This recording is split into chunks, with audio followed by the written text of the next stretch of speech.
Hey everybody, I'm Brianna Lentz, the creator of Educating Wildflowers.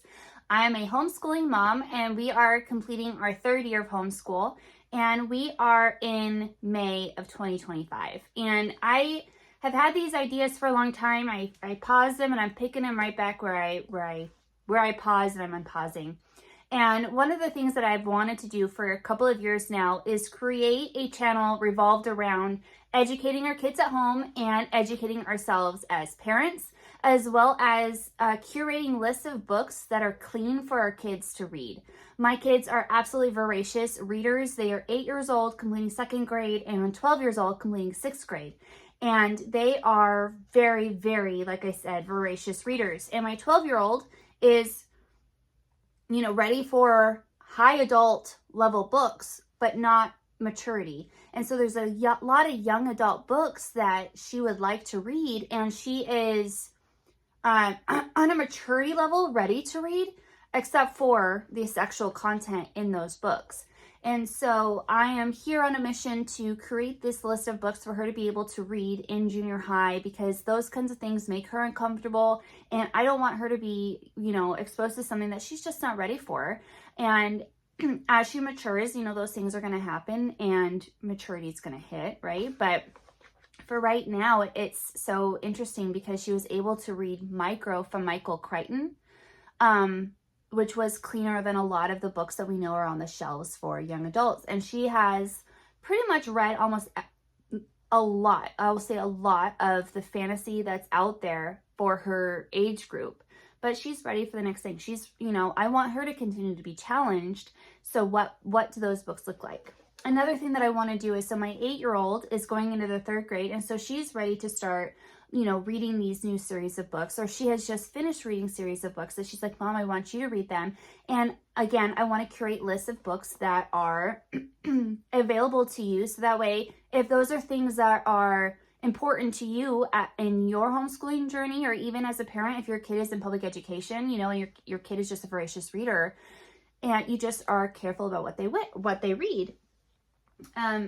Also, I have books that are about education. I want to become more familiar with the American education system and homeschool laws, those kinds of things, the rights that we have as parents. What has the education system look like? How is it changing? How is it morphing? What did it look like? What were predictions, from 20 years ago into today, politically or non-politically, socially, economically, like all of those things, as well as just like things that I enjoy reading, like, just continuing to read the classics, continuing to educate myself, because the great thing about homeschool is that we're educating ourselves alongside our children. And I really believe that our children need to see us continuing our education at home as parents, reading as parents, physical books, all of those things. We need to practice what we preach. So today is just a TBR, a to be read for May. And there is a lot of things here, and my reading list is going to be more expansive than the typical person, because I have certain things that I want to achieve, and those goals won't get there unless I do certain things. So if you are interested in what those are, let's go ahead and get on. It was a lengthy intro, I know, but until this channel gets going, I feel like I need to explain some things. So first on my list is The History of Love. Now, this is a contemporary fiction. This came out in 2005. I recently found it at my Goodwill, and this has been on my list for 20 years, since 2025. I was a lit major in college, and this was one of those contemporary fictions that went around, and I can see why. So it's always been on my list, but I've never read it, and I can't wait to see what is in store here. So this is about a 14-year-old Alma singer who is trying to find a cure for her mother's loneliness, believing that she might discover it in an old book her mother is lovingly translating. She sets out in search of its author. Across New York is an old man named Leo Gursky and is trying to survive a little bit longer. He spends his days dreaming of the lost love who 60 years ago in Poland inspired him to write a book. And although he doesn't know it yet, that book also survived, crossing oceans and generations and changing lives. So this has historical fiction in it, contemporary fiction, the idea of love, what does love look like, and really dynamic characters, and is told in multiple points of view. And so one of the things that I want to continue to do for myself for my future is continue to read classics and contemporary fiction and poetry and those things. That's for me and my own education journey. Secondly, I just picked this up this week. This one is a book by David Limbaugh. I've never read anything by him. I think we all know his name. This came out in 2003. This is Persecution, How Liberals Are Waging War Against Christianity. And this is from 2003. And in the sleeve, there's a snippet here that made me pick this up and purchase it.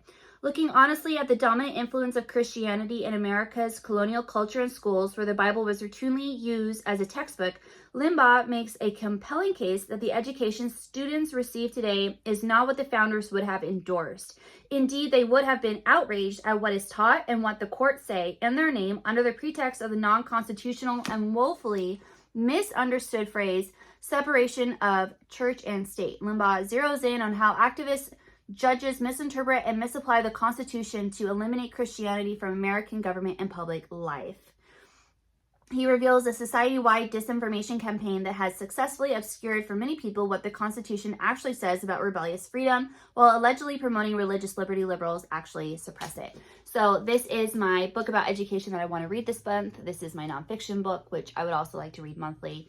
And yes, so I look forward to this. This one, like I said, was distributed in 2003 and is roughly about 350 pages. So if you'd like to read this alongside with me, go ahead and see if you can find it, and I will be sharing my thoughts at the end of the month, as well as reviewing these things, creating lists over on my Substack, which is at educatingwildflowers.substack. Next, I have my historical fiction. This was actually on my TBR last year, and I'm trying to work through all the books that I did not read on my TBR last year.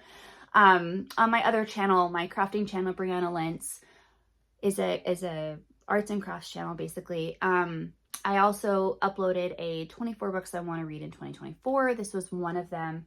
And this is The Painted Girls by Kathy Marie Buchanan. And it is about The Painted Girls by Edgar Degas, Paris, 1878, and a heart-rending novel set in Belle Époque. I didn't do French in high school. Paris, inspired by the real-life model for Edgar Degas' little dancer, age 14, and a notorious criminal trial of the era. So, Edgar Degas was one of my favorite painters growing up. I just liked the whole Impressionist era. So, that is there. My series for my second-year-old that I would like, for my 8-year-old, she has read Upside Down Magic. I thought these were books 1 through 4, but I actually have 1, 2, 3, and then 7. So she gave me 7, but I want to read books 1 through 4 of Upside Down Magic. These are highly acclaimed series. These are wonderful. She's already read, I think, almost all but one book, which I think is waiting for her at the library. So this is really great. So she's in second grade, third grade, even fourth grade readers, maybe even first grade readers are, this is up their alley. And this is by Sarah Milanowski, Lauren Miracle, and Emily Jenkins. The series began publishing in 2015, and so everything has been 2015 onward. So far, I believe there's 8. There could be more, so I'm breaking these up into chunks, books 1 through 4, and then 5 through 8, and I will be reviewing these to you. I don't mind my kids reading about magic. I think it's fun, and it's just another form of to expand their imagination and things. And so it's just about strange things are happening in Dunwhiddle Magic School, and the Upside Down Magic class is to blame. It's never easy when your magic goes wonky. I think it's going to be really cute. So I want to read these. I want to let you know if I think they're great. My kids already read them, and I'm looking forward to being able to talk about this with her. But as you homeschool, again, you'll be able to have my opinion, hopefully be one you can trust going forward. So I'm interested in reading these. Books 1 through 4. Now, for my daughter who's 12, I think that this one's going to be an older series for her, but we did just find these like within the last couple of weeks at Goodwill, and so we picked them up because I avidly collect books for her library that I think books that she would like to read.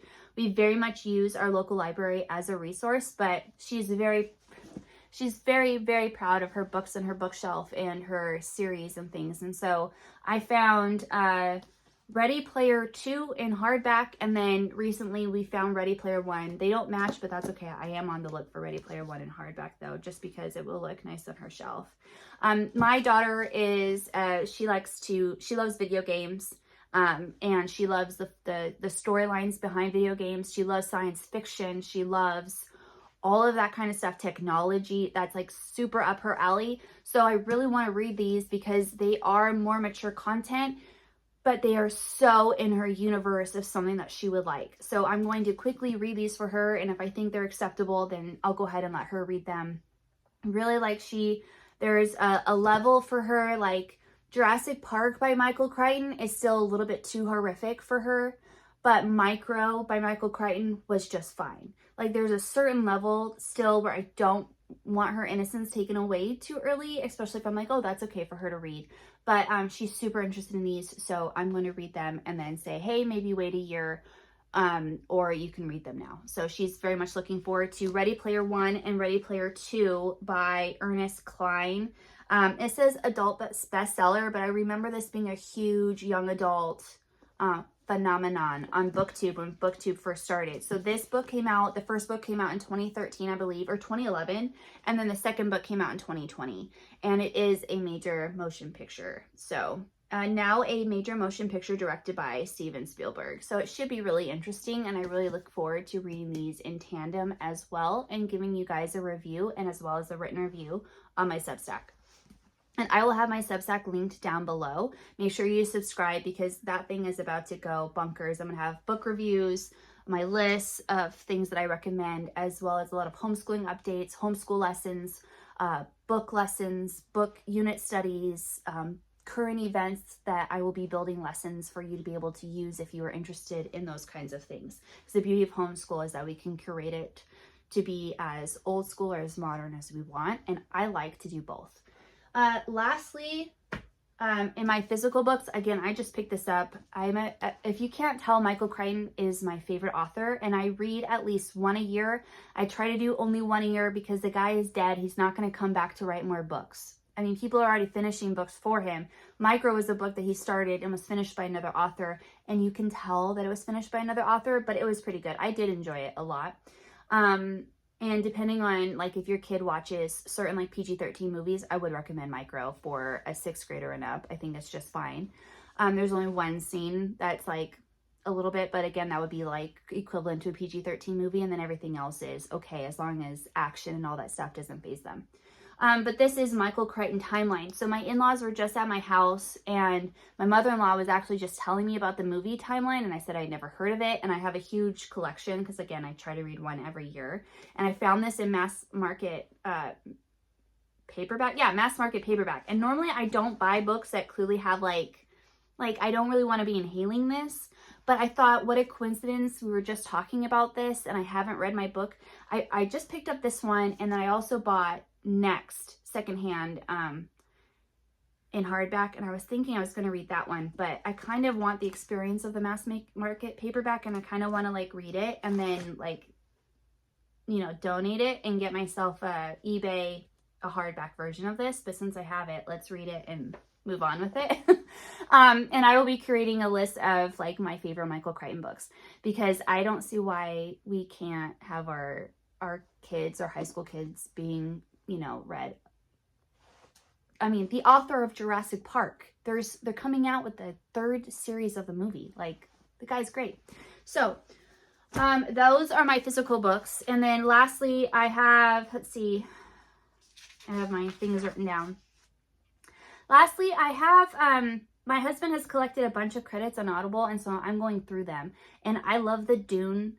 I also like sci-fi. I love the Dune movies. And so I'm listening to the audiobook of Dune #1 by Frank Herbert, and that's going really well. I really like the audiobook. My husband didn't care for it. I actually really like it. And if you like the Dune movies, there's a lot of details in the book that brings so much to life, because they can only do so much in the movie, especially when it is, like, it's pretty epic. Like, epic as, like, actual epic movie use of the word, right? So anyway, so I'm enjoying Dune. That's on my list to listen to. And then I have already started, and it's taking me forever to get through this, but I started The Long Way to a Small Angry Planet by Becky Chambers. This was a couple of months ago. This is a book that I saw all over BookTube, and I found it on my Everand app, and I thought, well, why not? And it's entertaining. I would not have my kids read it. Definitely not. But I've already started it and it is entertaining. I don't know if I'm going to continue with the series. So it is number 1 of the 4 Wayfarer series. I might end up DNFing it because it shouldn't be taking me this long to get through it, because I keep coming back to it, but I'm just not invested in finishing it. So we'll see how that goes. And then finally, this month as a family, we're going to be reading The Hobbit, and I will be distributing a unit study over The Hobbit for you to be able to purchase. And so that's what we are going to be doing as a family, which is, like I said, those are a lot of books. That's not for the average person. I just have a lot of things that I will be working towards, and reading, I want reading to become the center of my house for my family, and as well as moving forward, I have goals that I would like to provide and give quality content for you that you can use in your homeschooling journey, or like I said, even as a parent who's just really attentive as to what your kids are reading. So that is it for today. That is my TBR, my to be read. My to be read for, I'm sorry, my brother's calling. Okay. My TBR for the month of May. I'm so sorry. But anyway, yes. So thank you so much for watching. Please subscribe to my channel. I know I'm a small channel right now, but I'm hoping to grow. If you like this video, that helps me get across the platform that is YouTube to other people that might be interested in seeing what I'm reading. If you want to read any of these with me, go ahead, go to your library, go buy it, and I will be discussing all of these at the end of the month, as well as putting up reviews on my Substack. And then I will be presenting what I want to read in June sooner, as well as starting a book of the month club, so that we can read and discuss things together. So a lot of things happening at Educating Wildflowers. I'm really excited to be taking the pin out, and I'll see you guys in my next video. Bye.